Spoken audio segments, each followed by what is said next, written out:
Aujourd'hui, nous pouvons envoyer des humains en orbite autour de Mars et les ramener sur Terre en toute sécurité. Se poser sur Mars est l'étape suivante. Quand l'homme se posera sur Mars, il se pourrait que des milliards de Martiens l'y attendent.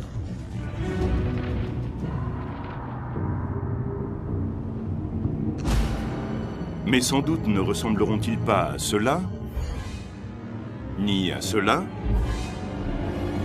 mais plutôt à cela. Des microbes, des bactéries ayant évolué pour survivre sur une planète dont la pression atmosphérique représente 1% de celle de la Terre. Un monde aride, où les températures descendent jusqu'à 140 degrés au-dessous de zéro. La surface n'a rien d'accueillant. Mais cela ne veut pas dire que juste en dessous, il n'y ait pas un endroit bien plus adapté à une vie microbienne sur Mars.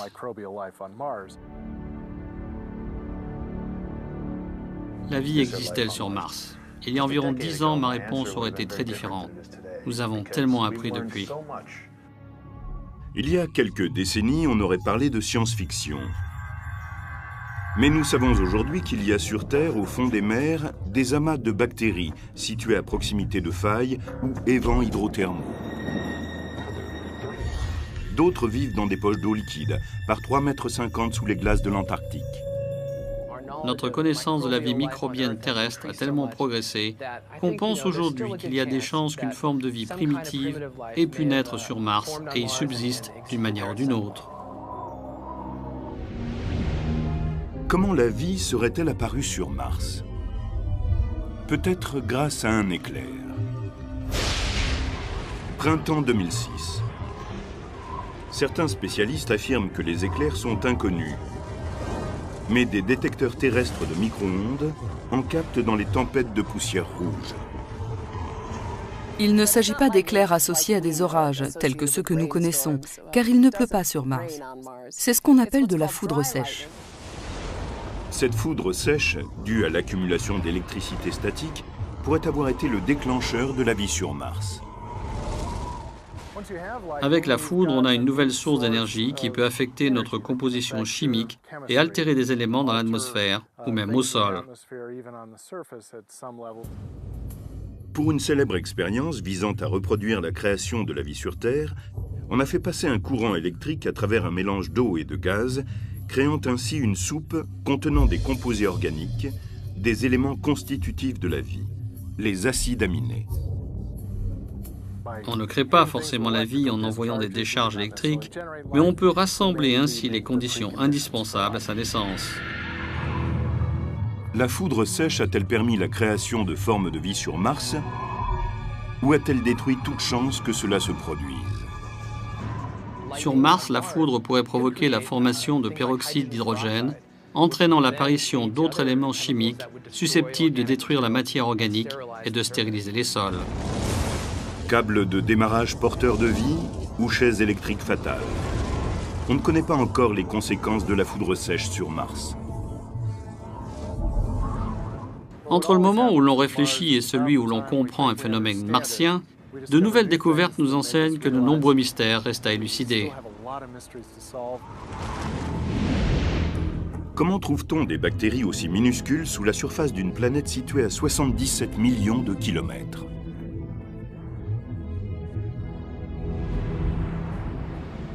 Une forme de vie prolifique est celle où l'on trouve le plus grand nombre d'organismes, s'ils existent, et c'est ce qui est le plus difficile à trouver.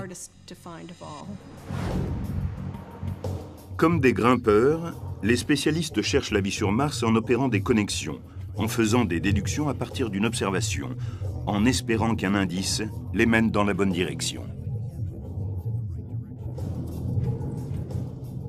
Et quand ça ne suit pas, on recommence.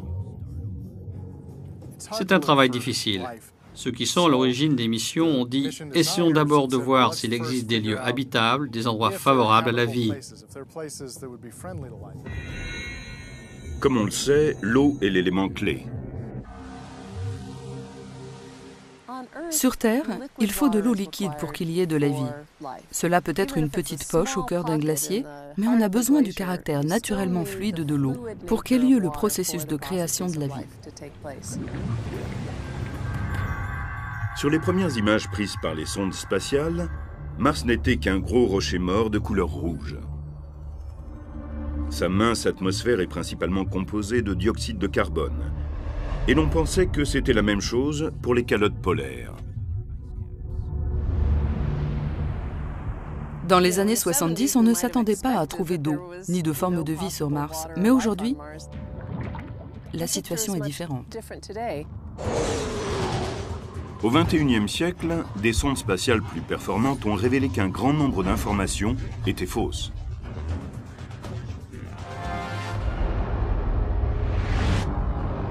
Il s'est avéré que les calottes polaires de Mars contenaient à peu près autant d'eau que les 5 grands lacs d'Amérique du Nord. Aujourd'hui encore, dans les calottes polaires, il pourrait y avoir assez d'eau pour former une couche de 5 à 10 mètres de profondeur sur la surface martienne. Il ne s'agit pas de savoir si nous croyons qu'il y a de l'eau sur Mars, mais s'il y en a réellement. C'est la question clé, car la vie microbienne pourrait ne pas s'être développée, à moins qu'il n'y ait eu de l'eau liquide plus tôt dans l'histoire de la planète. Pour trouver de l'eau liquide sur Mars, il y a toutes sortes de procédés. De 1997 à 2006, la mission Mars Global Surveyor de la NASA a recherché des minéraux à base d'eau à l'aide de spectromètres très sensibles. Tous les éléments chimiques ont une signature spécifique, comme une empreinte digitale. Quand un élément est frappé par la lumière, il la renvoie d'une façon qui lui est propre. Nous sommes renseignés sur sa composition simplement en observant la lumière qu'il émet. Cela ressemble à la façon dont notre oreille capte les vibrations. Certaines notes sonnent fort, d'autres moins. Un peu de la même manière, les spectroscopistes se consacrent à sélectionner ces vibrations spécifiques. La sonde Surveyor a trouvé une pépite. De l'hématite, une combinaison de fer et d'oxygène. La présence d'hématite montre qu'il y a peut-être eu de l'eau liquide sur Mars, car on trouve également ce minéral sur Terre dans des environnements où il y a eu un jour de l'eau. Ces roches rondes de l'Utah se sont formées dans le grès, grâce à l'eau qui circulait dans les pores de la roche et déplaçait le fer, si bien que celui-ci a cimenté ensemble ces petites sphères. Celles de Mars sont un peu plus petites, mais elles sont nées de la même manière. La mission Surveyor est aujourd'hui terminée, mais à l'heure actuelle, 5 sondes prennent des images et des mesures de Mars. La sonde européenne Mars Express tourne autour des équateurs. Les sondes de la NASA, Mars Odyssey et plus récemment Mars Reconnaissance Orbiter, ou MRO, survolent les pôles. Pendant ce temps, 2 astromobiles, Spirit et Opportunity, explorent la surface à la recherche d'indices indiquant la présence d'eau dans les roches. Spirit est dans un lieu très accidenté, rocailleux, poussiéreux, un peu sauvage. Les photos prises par ce robot montrent un endroit rouge et très éclairé. Opportunity est de l'autre côté de la planète, dans une zone très plate. Il y fait plus sombre et l'endroit est de couleur plutôt chocolat que rouge. Au printemps 2008, une 6e sonde rejoint les 5 premières.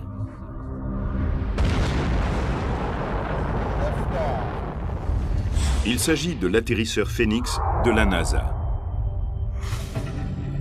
Le 25 mai 2008, sur Terre, des hommes et des femmes surveillent fébrilement leur écran, tandis que Phoenix achève son voyage de 9 mois.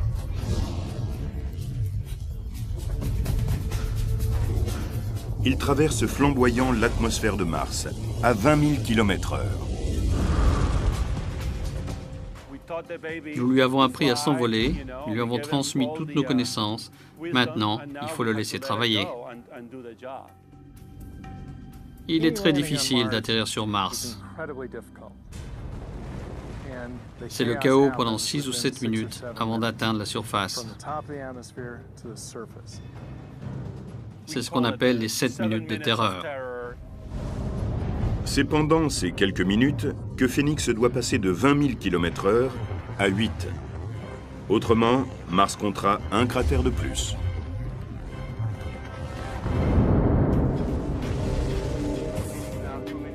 Après des années d'efforts, on va enfin savoir si cela marche ou non. Le parachute se déploie. Ces images ont été prises par Mars Reconnaissance Orbiter.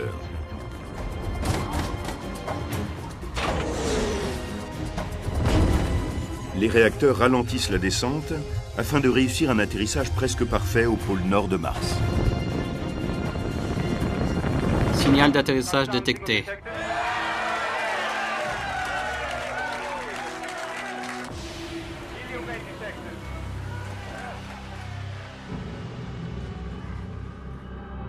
Phoenix va rechercher de l'eau gelée sous la surface martienne. Mais aurait-il découvert plus que ce qu'on attendait? Une photo d'un des pieds du robot semble montrer quelque chose qui ne devrait pas être là.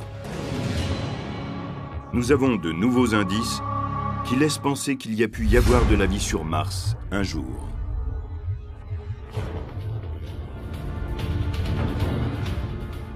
Des dépôts minéraux prouvent que de l'eau a coulé en surface.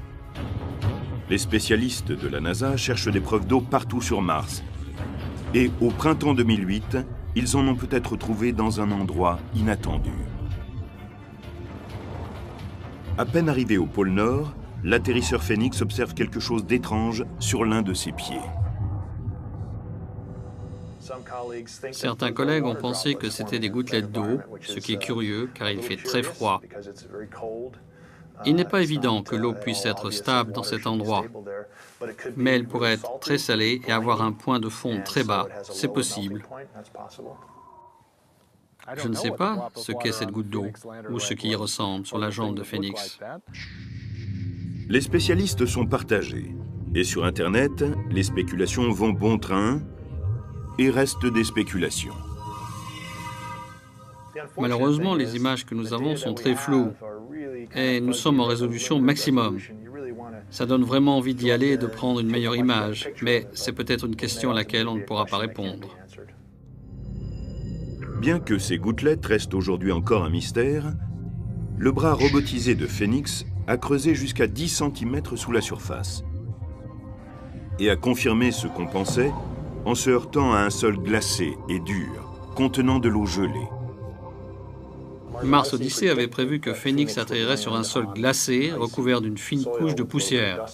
Phoenix y est allé, a touché le sol. Cette nouvelle clé de la science planétaire a été expérimentée sur le terrain. L'équipe de Phoenix s'attendait à trouver de l'eau gelée.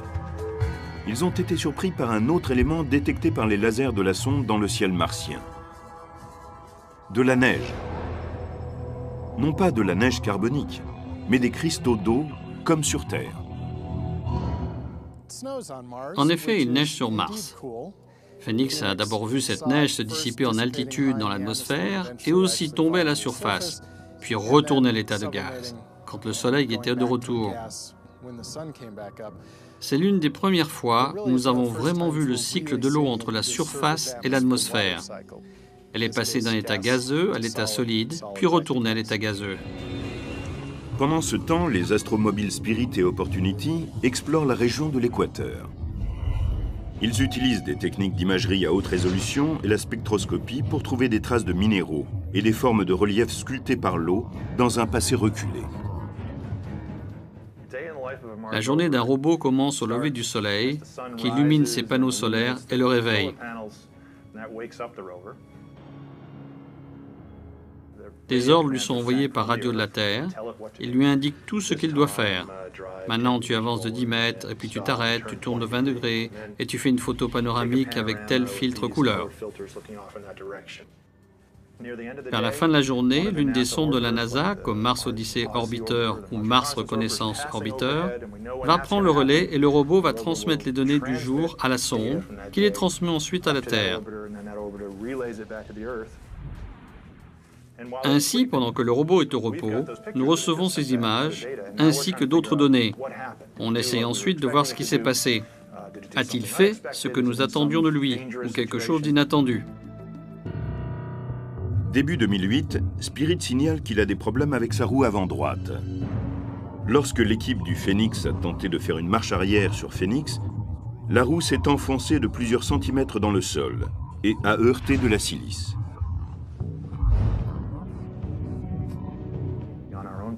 Où trouve-t-on du silice sur la Terre? Dans les zones hydrothermales. C'est peut-être la même chose sur Mars. C'est pour cela que cette silice excite les esprits. Cela indique qu'il y a peut-être eu des zones hydrothermales sur la planète rouge et le robot Spirit serait coincé dans l'une d'entre elles, près de ce qui était peut-être un ancien point chaud comme Yellowstone. Cette découverte accidentelle soulève une question. Y aurait-il actuellement une activité thermale souterraine sur Mars? L'intérieur de Mars est-il toujours chaud? Très certainement. La planète n'a pas pu refroidir complètement. Une partie de la chaleur générée par son accrétion, par sa formation, est forcément encore présente, sans parler de la chaleur dégagée par des éléments radioactifs. Il y en a certainement assez à l'intérieur de Mars pour que des fluides chauds puissent se constituer. Il est possible que l'on trouve de l'eau liquide à une certaine profondeur sous la croûte.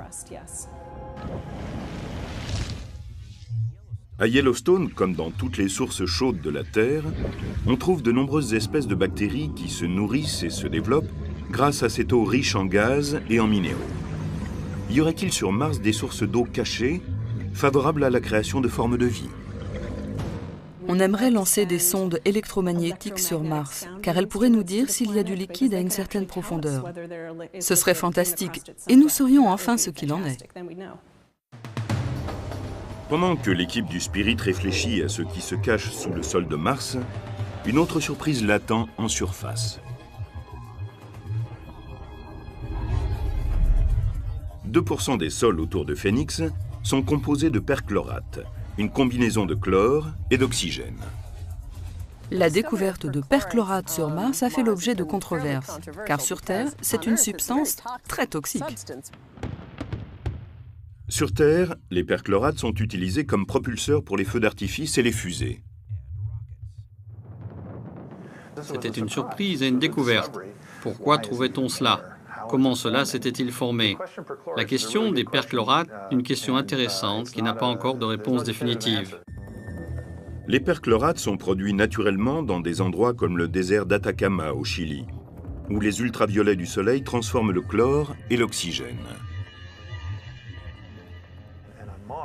Et sur Mars, il pourrait se produire un certain nombre de réactions chimiques similaires. Même sur Terre, on n'en comprend pas tous les détails, alors sur Mars.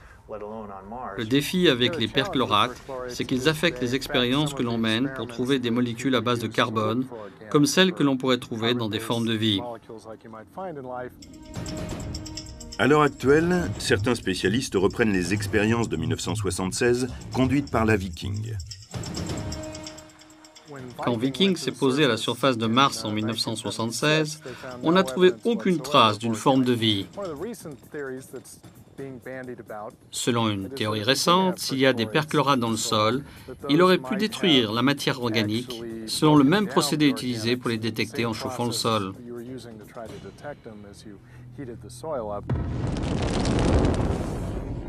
Les perchlorates ont peut-être détruit les matières organiques au cours de la mission Viking. Et sur Terre, c'est un poison qui explique l'épuisement de nombreux produits chimiques. Mais ils sont aussi une source d'énergie pour certaines bactéries qui absorbent des déchets toxiques.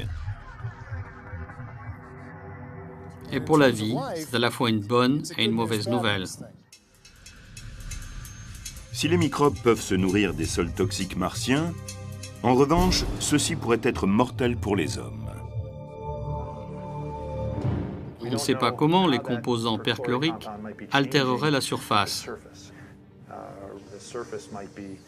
Elle pourrait être dans un état très oxydé qui pourrait se révéler corrosive et endommager les tenues des astronautes.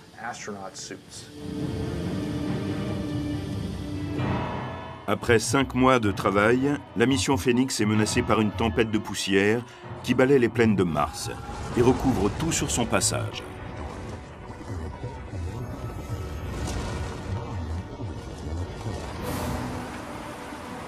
Au milieu d'une tempête aussi violente, Phoenix est condamné.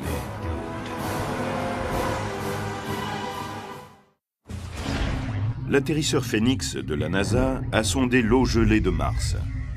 Il a trouvé de nouveaux indices qui permettent de penser que la planète rouge a un jour abrité la vie.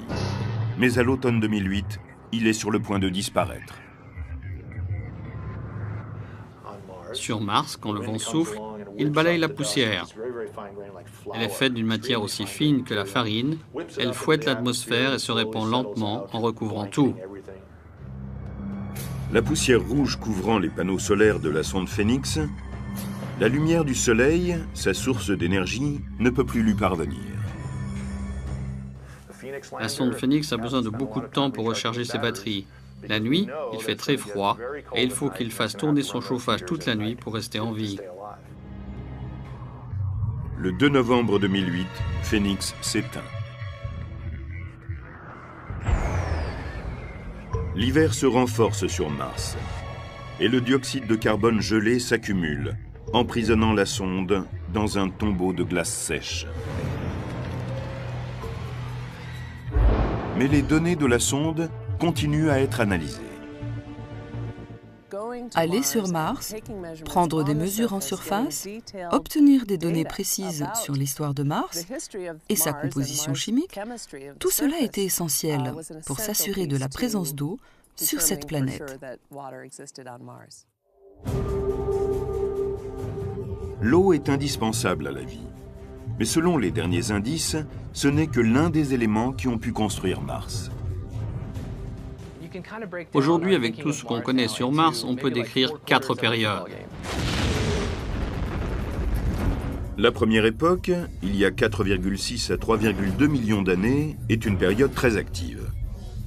Mars s'est formé, ainsi que les autres planètes, quand du gaz et des débris tourbillonnants se sont combinés, puis refroidis, pour former un monde de roches. Ensuite, la planète rouge a été bombardée et scarifiée par des météorites. Cela a creusé de nombreux cratères et de nombreux strates géologiques laissent penser que de l'eau s'écoulait en surface vers la fin de cette période. Parmi ces nouveaux indices, on trouve les rives d'un lac photographié en 2009 par la sonde Mars Reconnaissance Orbiter. C'est la première rive découverte sur Mars. Les restes d'un lac aussi vaste que le lac Champlain, en Amérique du Nord.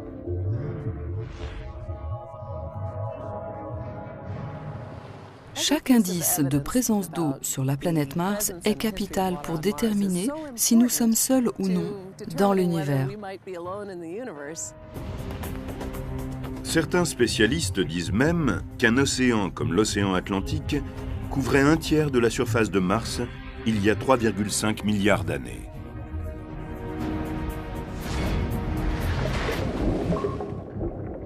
Avec de l'eau et du temps, la vie aurait pu naître sur la planète rouge. La première période de la vie de Mars s'achève et la seconde commence par une explosion, quand les volcans remodèlent la planète. Il y a eu une activité volcanique importante. Le mont Olympe est le plus grand volcan du système solaire. Donc on sait qu'il y avait des volcans importants par le passé. La planète rouge est recouverte d'un basalte volcanique noir, comme celui que l'on trouve autour des volcans d'Hawaï. Les substances chimiques rejetées par les volcans, y compris le soufre, se sont mélangées à l'eau qui restait et ont eu une action acidifiante, un peu comme les pluies acides sur Terre. En même temps, il semble que l'atmosphère ait rétréci, que l'eau se soit raréfiée et soit devenue moins stable en surface. Quand l'atmosphère rétrécit, l'eau liquide ne peut plus exister en surface. Ce n'est que grâce à la pression atmosphérique qui la comprime que l'on trouve de l'eau à la surface de la Terre. Sur Mars, l'eau ne peut que s'évaporer ou geler. C'est au cours de la troisième période que Mars est probablement devenu rouge à cause de l'oxyde de fer, de la rouille, contenu dans la poussière. Prenons une roche volcanique d'Hawaï ou d'Islande récemment extraite et laissons-la à l'air libre. Elle va devenir rouge et brune avec le temps. Elle va s'oxyder. Il a pu se produire la même chose sur Mars. Dans la dernière période, Mars entre dans une profonde glaciation. Entre il y a 100 millions et 2 millions d'années, se sont formés de vastes glaciers qui ont sculpté de nouveaux dessins dans les bassins et les cratères.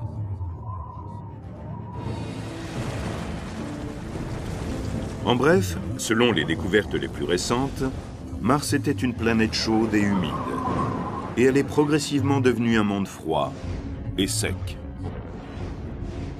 Elle avait une atmosphère plus épaisse. Il y avait de l'eau et peut-être de la pluie, peut-être de la neige. Il y avait toutes sortes de choses qui nous sont familières. C'est fascinant de voir comment on peut remonter le temps grâce à ces missions, comment on peut étudier ce qu'il y avait sur Mars et qui a disparu. Tandis que l'on acquiert des preuves de la présence ancienne d'eau sur Mars, ces images satellites de 2009 semblent révéler l'impossible. De l'eau liquide s'écoulant à la surface de Mars. Il y avait peut-être des failles qui ont permis à l'eau d'être capturée sous la surface, ou il a pu se produire des événements qui ont capté l'eau, ou de l'eau gelée qui a jailli et dévalé les pentes de ces cratères. La vision de ces ravines est un des événements les plus passionnants de la décennie. On m'a toujours dit qu'il était impossible de trouver de l'eau sur Mars, et cela remet en question tout ce qu'on nous apprend. C'est passionnant parce que cela pourrait vouloir dire qu'on s'est trompé jusqu'ici.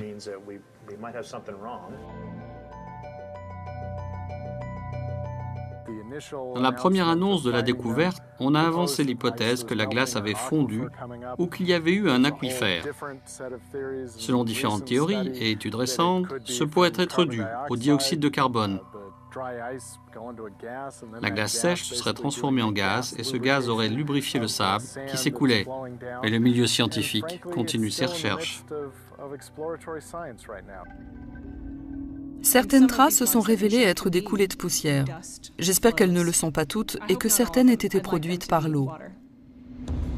La recherche d'eau et de formes de vie sur Mars est une quête permanente qui mène d'anciens océans aux ravines d'hier.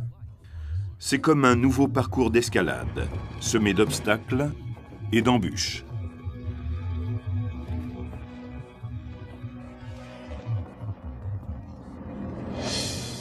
Un piège comme celui-ci, quand cette photo prise près de l'équateur de Mars a rappelé à beaucoup de gens une autre image.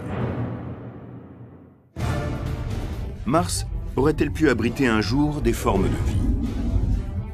Les preuves minérales découvertes par des sondes comme le robot Spirit sont encourageantes, mais elles peuvent avoir été mal interprétées. Nous devons faire attention à ne pas aller plus loin que ce que les données, les expériences et les hypothèses actuelles nous indiquent. Mais cela nous est bien difficile. En 2008, quand une photo prise par le robot Spirit a circulé sur Internet, des milliers de personnes en ont tiré une conclusion peu fiable. Ces images ne ressemblent-elles pas à celles que l'on attribue au fameux Yeti? Prouvent-elles qu'il y a de la vie sur Mars? Non. Il s'agit d'une roche de 5 cm de hauteur. Nous n'avons toujours pas de preuve définitive de l'existence de la vie sur Mars. Comme les fameux canaux du 19e siècle ou les visages du 20e siècle, le Yéti martien est l'attrape-nigo du 21e siècle. Parfois, les gens ne savent pas différencier les faits et la science-fiction. S'il y a de la vie sur Mars, ou s'il y en a eu, elle a dû se développer très tôt dans l'histoire de la planète, quand celle-ci possédait encore un champ magnétique qui la protégeait des radiations de l'espace. C'est dans la croûte que réside la preuve de l'existence ancienne d'un champ magnétique. La plupart des roches renferment un champ magnétique qui a gelé lorsqu'elles se sont solidifiées.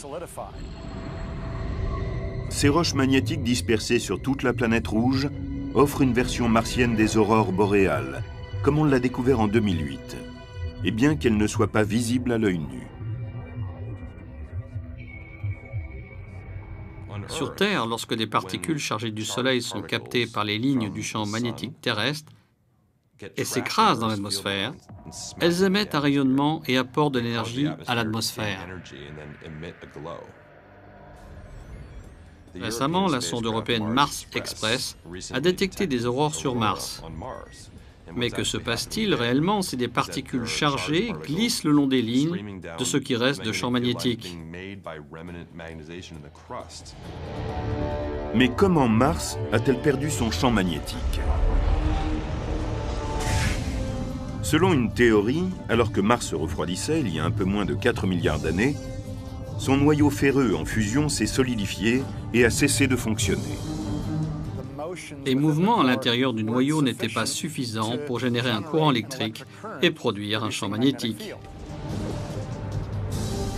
Mais il existe une hypothèse qui envisage un phénomène plus rapide et beaucoup plus violent. Selon une théorie récente assez controversée, Mars avait une ou plusieurs lunes assez grosses qui interceptaient les satellites. Et ces lunes réchauffaient l'intérieur par un phénomène de marée et le gardaient en fusion, ce qui générait des courants et produisait un champ magnétique. Mais si, 500 millions d'années après la formation de Mars, ces lunes s'étaient écrasées sur la planète, cela aurait pu détruire le champ magnétique. La plupart des spécialistes n'adhèrent pas à cette théorie. Ces lunes pouvaient-elles être assez grosses pour causer de tels dégâts?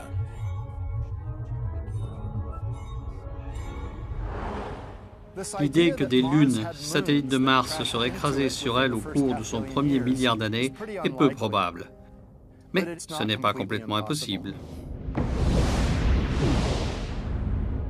C'est autour de ce météorite martien, ALH 84001, que se croisent les interrogations sur le champ magnétique de Mars et d'éventuelles formes de vie.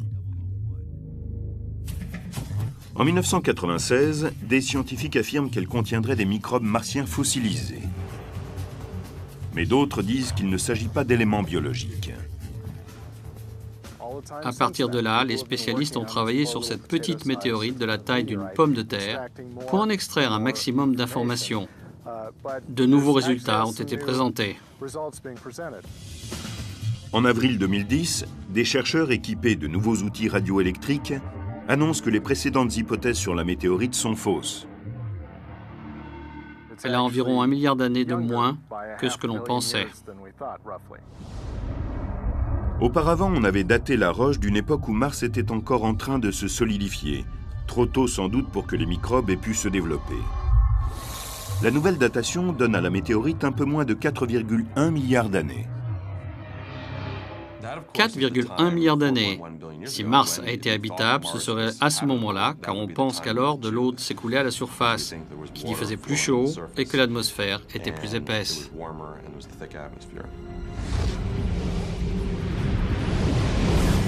Mais comment une météorite martienne a-t-elle pu arriver sur Terre? C'est la question que nous pose Christina M. de Dallas, au Texas. Elle nous a envoyé un SMS. Comment un morceau de planète peut-il se détacher et atterrir sur une autre? Bonne question, Christina. Nous avons trouvé sur Terre des météorites qui viennent indéniablement de Mars. On en connaît environ 50. Nous pensons que, de temps en temps, des astéroïdes percutent Mars et projettent des morceaux de roche dans l'espace. Ensuite, la force gravitationnelle de la Terre les attire. Ils atterrissent et nous les trouvons. C'est ainsi que nous sommes amenés à étudier des morceaux de Mars sur Terre. En 2010, la NASA annonce que les instruments de microscopie électronique dont est équipé ALH 84001 ont montré des grains de cristaux d'oxyde de fer, appelés magnétites, similaires en forme et en dimension à ceux produits par certaines bactéries qu'on trouve dans les océans terrestres. Sur Terre, les bactéries ont trouvé comment développer en elles des cristaux de magnétite, qui les aident à s'orienter d'après le champ magnétique terrestre lorsqu'elles se déplacent dans l'océan ou cherchent de la nourriture. Les cristaux de ALH 84001 sont-ils de la magnétite fossilisée créée par des bactéries martiennes pour leur permettre de chasser et de se nourrir dans un ancien océan lorsque Mars avait encore un champ magnétique il y a plus de 4 milliards d'années? S'il s'agit bien de fossiles, ils montrent qu'une forme de vie assez sophistiquée était autrefois présente sur Mars. On est encore en plein débat. Il y a encore pas mal de travaux scientifiques en cours et de nombreuses discussions à propos des météorites martiennes et des preuves de vie martienne. Mais la preuve la plus récente et la plus convaincante ne se trouve pas dans une météorite, mais sur la planète même, bien qu'elle soit invisible à l'œil nu.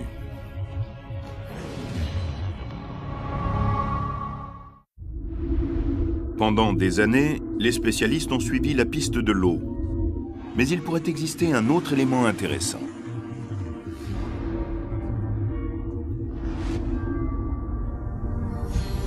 Entre 1999 et 2009, des observations spectrographiques ont permis de détecter sur Mars une combinaison de carbone et d'hydrogène, du gaz de méthane.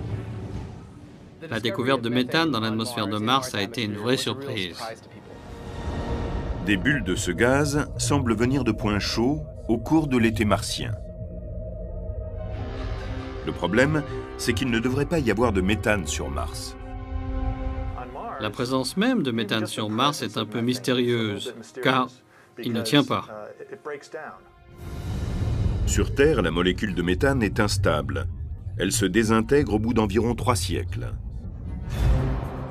Mais sur Mars, de puissants rayons ultraviolets et la foudre sèche, récemment découverte dans son atmosphère poussiéreuse, réduisent la durée de vie du méthane à quelques mois. Si on en trouve là-bas, cela signifie que quelque chose doit le recharger. Il ne tient pas, mais il est rechargé. D'où vient le méthane martien? Sur Terre, les volcans produisent de grandes quantités de méthane. Mais le mont Olympe, plus grand volcan du système solaire, n'est plus en activité depuis des millions d'années. Alors, d'où vient ce gaz? Le méthane peut être produit en sous-sol quand la roche basaltique se transforme en un minéral appelé serpentine et libère du méthane, qui peut alors s'infiltrer dans le sol et ressortir dans l'atmosphère. Mais ce processus nécessite la présence d'eau chaude. Et pour l'instant, on n'en a pas trouvé sur Mars.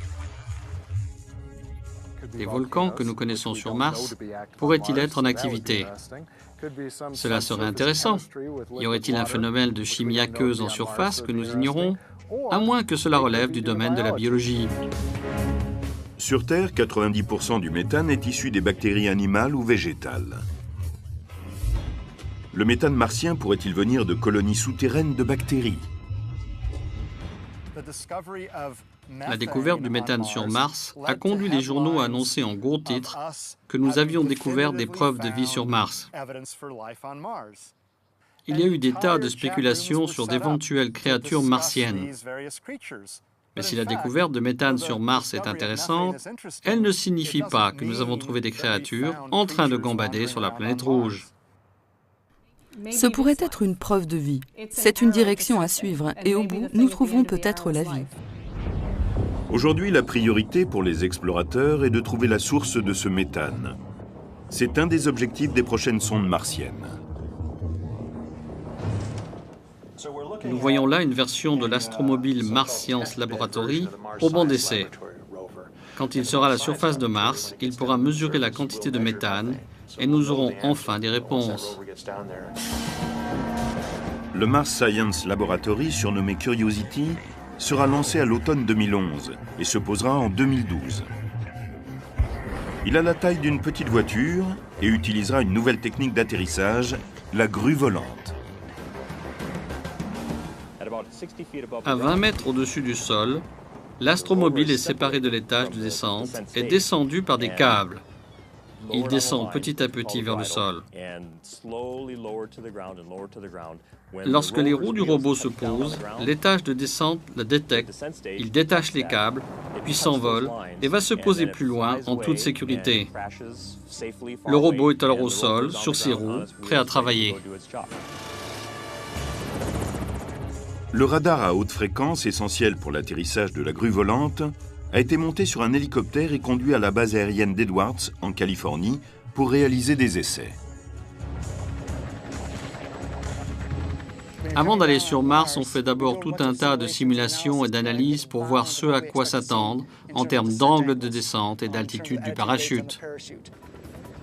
Pendant l'entrée, la descente et l'atterrissage, le radar indique la distance du sol et la vitesse de l'engin. Les informations permettent au système de contrôle de guider les propulseurs et d'assurer un atterrissage en douceur.